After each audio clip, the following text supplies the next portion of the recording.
smoking and inhaling every moment. It was reckless and we owned it. I can see it in your eyes. What's up guys? It's me again, Sam. For today's video is gagawa ko ng how to draw realistic eyes. And so yun. And hope magustuhan nyo to guys. And follow my all social media like FB. So yan, mga. Yan guys. Yun lang. And subscribe to my channel, Sam Life, for the next video. So yan. So yun guys. I'm so excited to draw. So yan. And so yan. Hindi ko muna ipapakita yung mukha ko guys na. Dahil mag-tutorial naman tayo. What do I like? Sabi ko pa. So yun guys. So yun. Let's start now. First, I use my charcoal. Yes guys.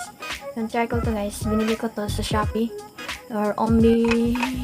Ano ba yun? Hindi ko alam guys na. So nakalimutan ko na. So hindi siya naka-sharpen. Kasi mag-blend ako. Yes na. Yan guys. At saka yung eraser lang naman guys. Hindi naman ako gumagamit ng pang-blend. It's only my hand lang guys no. Using my hand dahil yun guys. So yun guys no. Yung eraser ko guys. Ito guys. Yan. Dalawa yung eraser ko guys. Ito guys. Ito talaga ang gagamitin ko guys no? Then magkaiba lang kasi guys. Then guys, so let's start now. So yun guys, nag-start na nga tayo. So yun, start na natin mag-drawing.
natapos na natin guys. Ayan.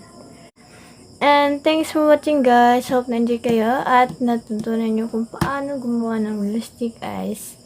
And yun. Subscribe to my YouTube channel, Some Life and tsaka Sammy Vlog PS. Ayan guys. See you to my next video. Bye!